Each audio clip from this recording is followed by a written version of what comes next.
Welcome to the Cold Case Christianity broadcast, the only Christian case-making program hosted by a cold case homicide detective. J. Warner Wallace has been investigating cold case murders in Los Angeles County for over a decade. His work has been featured on Fox News, Court TV, and Dateline. For more information about Jim's work and the case for Christianity, please visit coldcasechristianity.com. Now, here's your host, J. Warner Wallace. Thanks for joining us at Cold Case Christianity. I'm J. Warner Wallace. This week I want to talk about something that has a tendency to drive me crazy as I watch and kind of listen to media reports on any number of issues, and that is a language issue. How we sometimes use language can be a little bit deceptive. And even when we talk about the truth of theism, does God exist? Or the truth of Christian theism, is Christianity true? We have to be careful of the kinds of words we use. And I often will hear people on both sides of the issue use words in a way that is not really helpful. And so what I want to do is talk about a distinction and how we know things are true, and also talk about how we can use the rules of evidence and the kinds of rules that I use in criminal investigations to help us think clearly about whether a particular claim is true. And the biggest distinction, I'll put it on the screen here for you, is a distinction that I see between facts and inferences. I will tell you that I read consistently over and over and over again, and we are in a highly contentious age, would you agree, in which we are both politically divided, ideologically divided, culturally divided. I will hear one side or the other say something is a fact, when in fact it's not a fact. It's an inference they're talking about from a fact. There are two distinctions here. You know, at crime scenes, we see evidence in our crime scene. And that evidence that draws us to a certain conclusion. We make conclusions based on the evidence we see in crime scenes.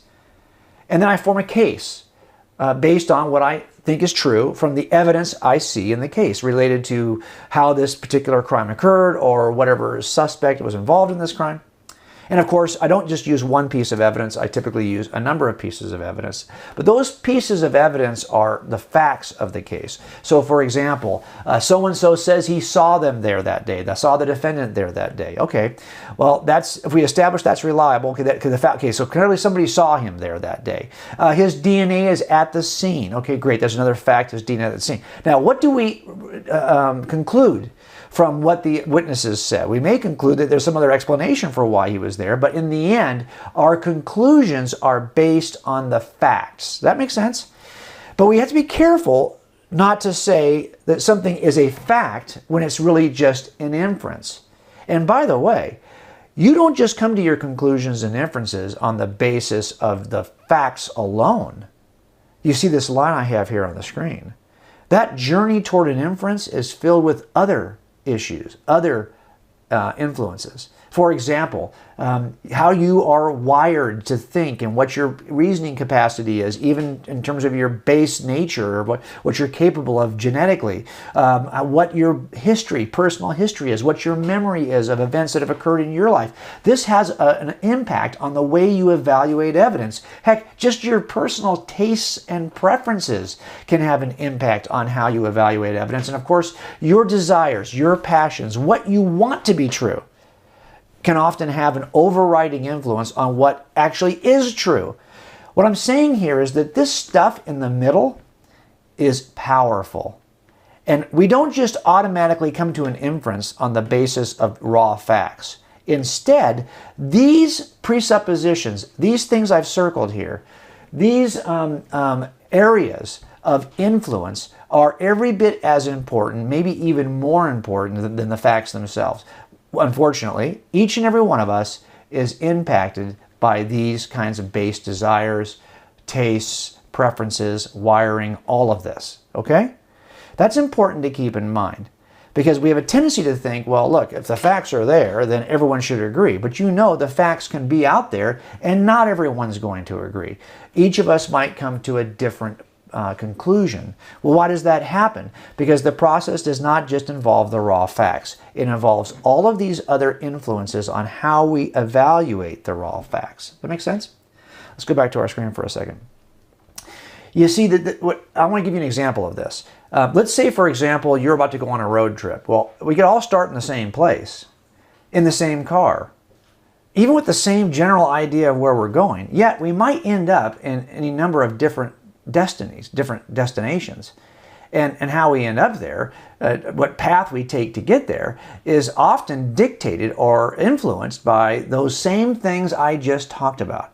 Those are the little things that cause us to take detours and end up in, oh, well, I kind of like, oh, this is too, looks like there's some clouds. If I hate clouds, let's go this way. This road is going to be just 2 lanes. I hate taking 2-lane roads. I'd rather be on a highway. Let's go this way. In other words, we might end up in a different city based on our journey along the way, and that journey is often impacted by these 4 or 5 other things that influence decision making.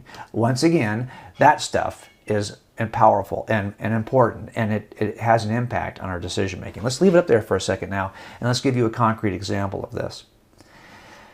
Lots of folks are inclined to look at the scientific evidence related to, say, biological structures, and we collect data based on biological observations we make in the biological realm or in the cosmological realm. Let's say we're looking at the universe, and we're making these observations and making a list of the facts, the things that we know are true about either the cosmos or about biology.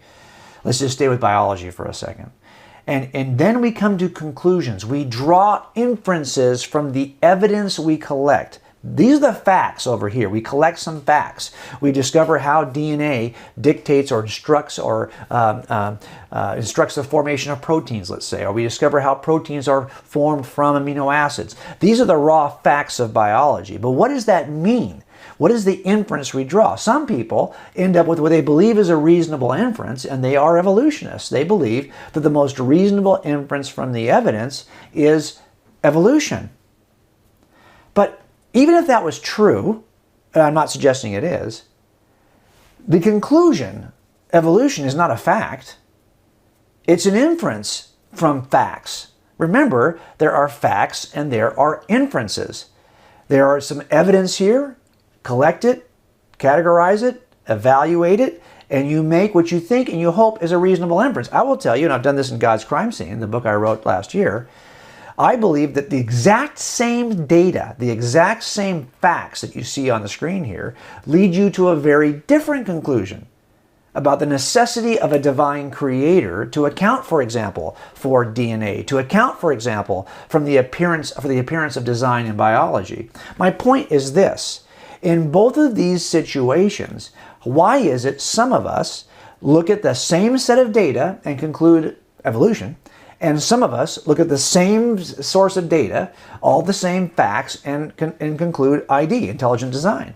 Well, it's because often that stuff in the middle is what is dictating our process. If I am, for example, dedicated in advance to a naturalistic worldview in which nothing supernatural ever could exist or have any impact on reality, well, then you can see why I would have to step away from an intelligent design perspective and would want to interpret and find a way to interpret everything to just natural processes, and I end up in the evolution camp. On the other hand, we have to also be careful that we don't allow these impulses, these influencers, to draw us to a conclusion that's not reasonable and not grounded in the facts. But my point here is this: don't think for a second that you are in an unreasonable position just because you simply conclude something different from the facts. If we get to a point in the culture where people will say, if you don't believe evolution is true, you're denying a fact. Well, no, I don't believe evolution is true, and that's because of the facts. I simply deny an inference. There's a difference between facts and inferences, facts and conclusions. Now you will see, and I want you to be aware of this, if you're a student and you're dealing with university professors, get ready, because your professor may present to you an inference as though it's a fact in any number of areas, about history, about science, about biology, cosmology.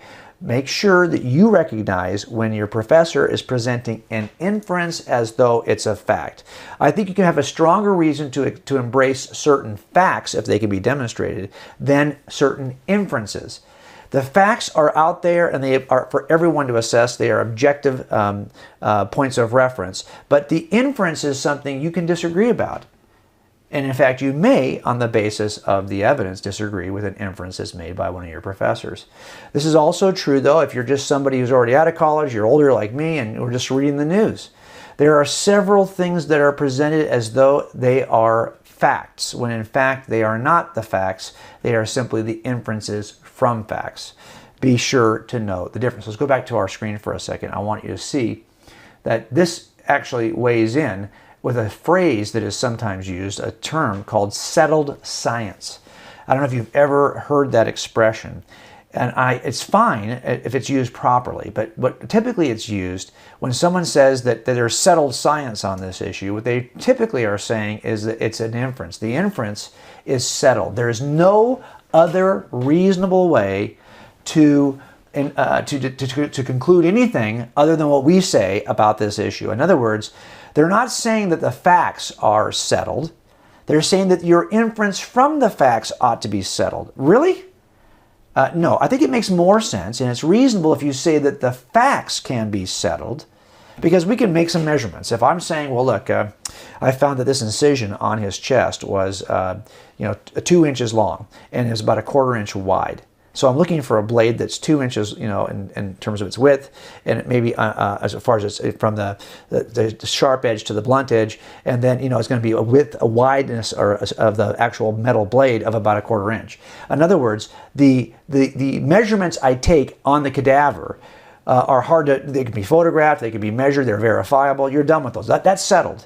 But what does that mean in terms of the kind of blade I'm looking for? Well, did the blade move? Is it? How do you know for sure it went in and came back out without any movement in the other direction that would cause the incision to be bigger? Do you see what I'm saying? You can say that the measurement is settled, but the inference from the measurement isn't really settled. That's just an inference. As a matter of fact, look at this expression for settled science. Could science really ever be settled? Conclusions, inferences, Isn't science a history of people challenging the conclusions of others and finding a new theory which better explains the phenomena we're looking at? Once you get to a place, if all science was, if we ever had a real true term meaning settled science, settled inferences, we'd be stagnant. We wouldn't even move to find a better explanations.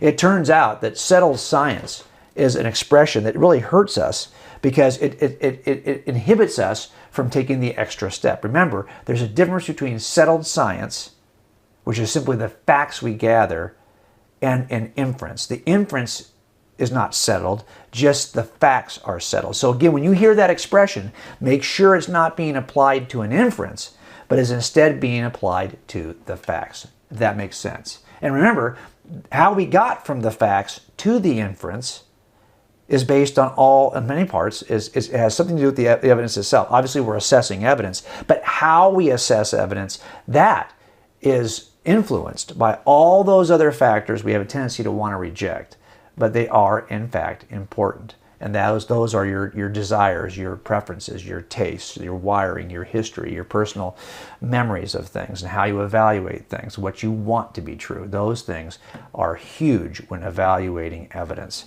So I hope that just kind of helps you to see that in the end, these are the things that really separate facts from inferences. And don't let the culture convince you that an inference is a fact. When we come back, I want to talk about the standard of proof and how the standard of proof helps us to determine what is true and to have a certain level of certainty so we can move forward.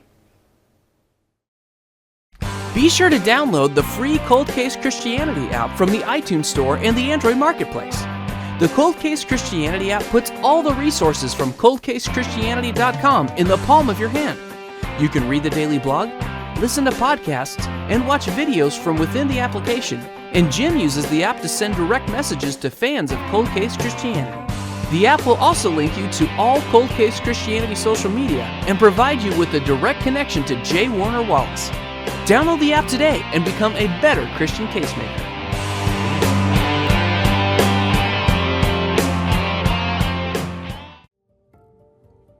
I did 26 years working casework, better half of that in the end was working cold cases. And those cases got on national media. I mean, I think I've been on Dateline more than any other detective in the country. And the people who are involved in the process, if it's not that show or other media shows, are not always believers, but they get a sense of, well, this guy can puzzle a case together. Not that I am the only one who can do that, but you develop that skill set. If you're working in this industry, trust me, if you're out there watching this video, you know, if you're a cop, how to put a case together.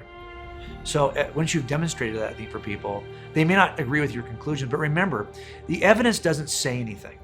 And science doesn't say anything. It's scientists and evidence evaluators that say something. So we're all looking at the same data points. We're all looking at the same evidence. I've got to draw an inference from the evidence, and I land it this way. Now, you may not agree with my inferences, but I think you can at least respect the fact that I've done the homework of presenting the evidence so an audience can assess it for themselves. So that's why I think I have supporters who don't agree with my inferences, but they respect the process. And that's one of the things I try to do uniquely in God's Crime Scene. I'm trying to give the readers not just here are the facts, but here are how detectives assemble facts to develop a case. Here are the processes, the rules that we obey, how we put a cumulative case together. You know, how do we make cases? That's what I want you to come away with also, not just here are the facts, because you can get that out of any book. I want this to be unique in the sense that this is a book that not only gives you the data, but it instructs you on how to build a case, how to put the data together.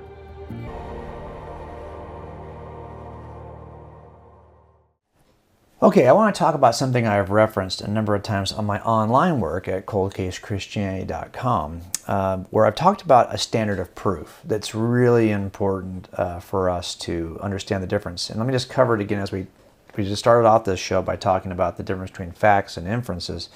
And then the question becomes, well, how many facts are necessary before I can get to a reasonable inference?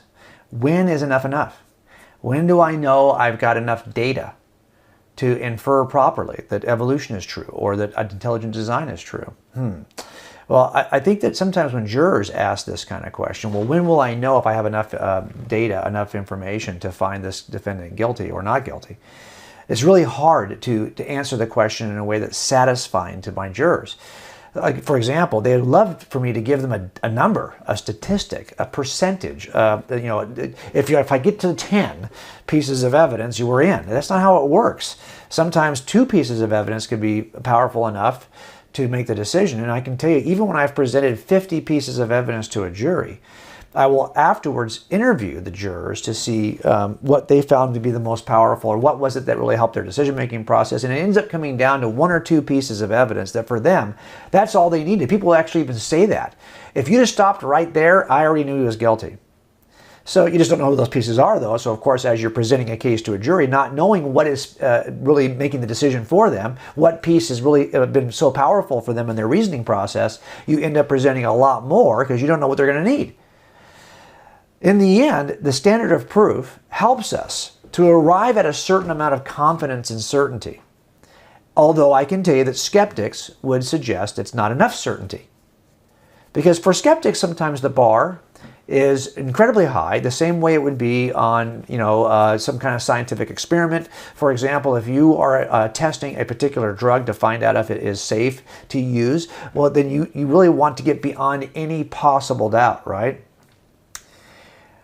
Okay, I understand that standard, but that is not the standard we use in anything in our everyday life, and it certainly isn't the standard we use in jury trials. There is a difference between possible doubts and reasonable doubts.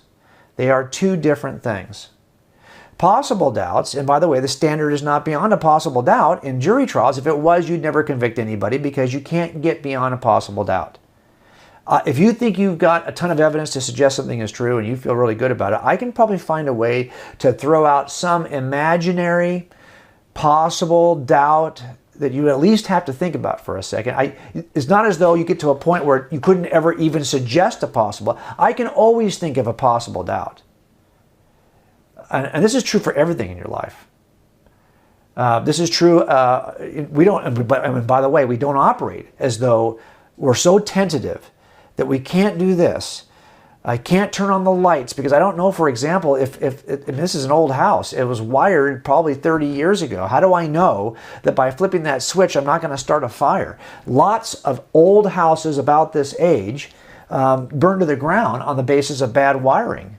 And I have no idea what that wire, I've never even pulled off a light fixture or a switch in this house. How do I know how good those connections are? They could be arcing and sparking right now. I'm not even aware of it. This could burn down. You don't live that way. You don't live that way on the basis of possible doubts because you'd never sleep. You'd be constantly fretting and worrying about the possibility. We live on what's reasonable, and that's why the standard of proof in criminal trials is not beyond a possible doubt. That would be a really high standard no one would ever reach. We are talking about beyond a reasonable doubt. But the question you might have is, how could I ever trust this gap? You want me to believe something is true when there's a gap? When there's more information I'm not... Yeah, I actually want you to come to a verdict, jurors, on the basis of the information I show you and I present to you during the trial, even though I know I won't be able to answer every question you have. And that's where possible doubts linger. That's where possible doubts reside. They always reside in the unanswered, the potential questions you could ask that I can't answer.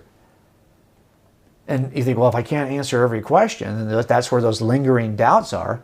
How could I ever come to a conclusion? Well, I'll just tell you what I tell them. I've never had a criminal case in which there weren't unanswered and sometimes significant unanswered questions. Questions I couldn't answer and would never be able to answer. The only person who can answer some of those questions is the defendant, and he's not talking.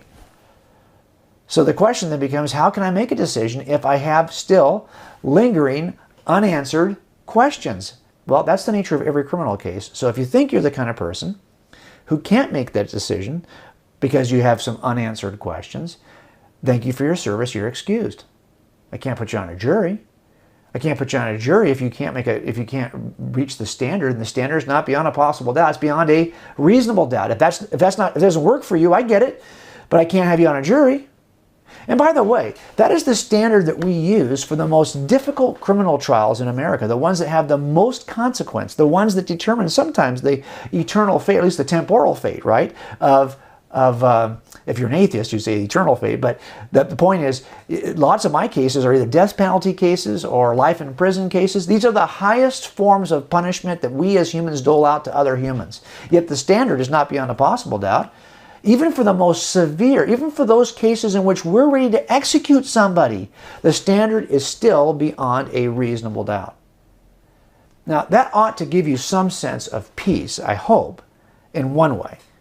Because we know then, if I knew going into this investigation of God, of God's existence, and of Christianity, and whether Christianity was true, with a reasonable standard, I knew I wasn't going to be able to answer all the questions I was going to have. I knew I'd still probably have some lingering, nagging, possible doubts. By the way, possible doubts are not doubts that are raised by pieces of evidence that point to a conclusion I ought to embrace, but I'm continuing to reject it. Possible doubts are just those what-if questions.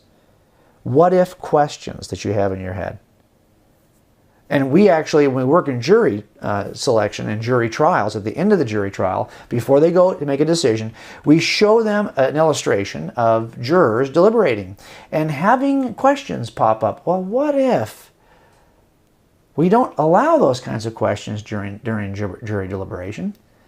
In other words, you cannot speculate about imaginary possibilities. In fact, we actually have jury instruction for jurors that tells them not to camp on their imaginary doubts, because every case will present some possible or imaginary doubts. Instead, you are being asked to deliberate on what is the most reasonable inference from evidence, like we talked about before the break. And so the standard is lower. Now, the people will say all the time, well, where is it? Does that mean if possible doubt, beyond a possible doubt, is like removing 100% of the doubts, but reasonable doubt, is that 75? Is that 86? What percentage is it? It doesn't work that way.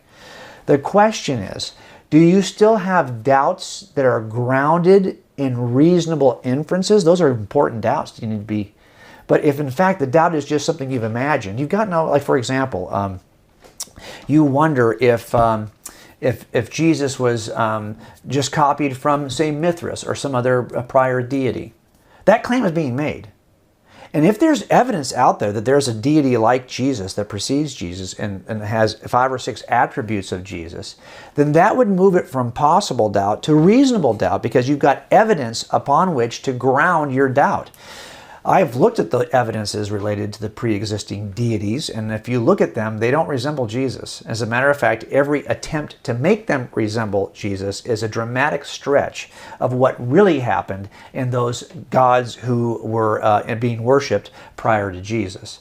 If you're going to suggest that Mithras is the precursor and that Jesus, the story of Jesus, was borrowed from Mithras, and that was always offered as the most dramatic analogy, oh my gosh, well, you clearly have not investigated the truth about Mithras. If you did, you'd know that's not a reasonable doubt. That's clearly a possible doubt because it's not grounded in anything evidential. And those facts that are being offered are not facts. Just do the homework. You'll see that those are not true. The claims that are being made are simply not true. So that's a doubt that falls in the possible category because it's not substantiated by evidence rather than the reasonable category. And so I don't have to spend any time thinking about it anymore.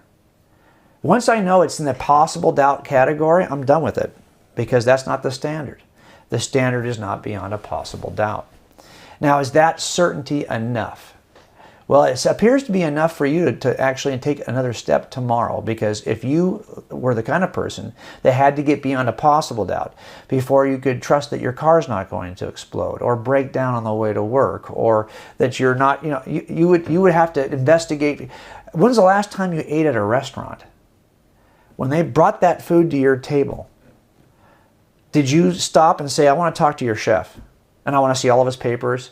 I hope he took a video of how he prepared this, because I'm not even sure how he prepared this. I mean, for all I know, he's using bad products, he's using bad materials, or even poisoned it. I don't know. I mean, I wasn't back there to see it. There's all kinds of possibilities about what he could have done, but you don't do that. If you did that, if you saw that kind of behavior in your own friends, you'd think they were crazy, because that kind of paranoia is what would have to be in place. You'd have to be paranoid if you're trying to live beyond a possible doubt on all the issues that you encounter on a daily basis. So it turns out, if you simply apply the reasonable standard that you apply to everything else in your life, and the same reasonable standard that we apply to the most significant critical criminal cases involving life and death, if you just applied that standard beyond a reasonable doubt to your investigation of the Christian worldview, you would already be a Christian more likely, because it's already beyond a reasonable doubt. Maybe the problem is that you are trying to get beyond a possible doubt, and if that's the case, you're never going to get there. Hope that helps you think about whether or not the standard you've been holding for whether something is true is helpful or realistic.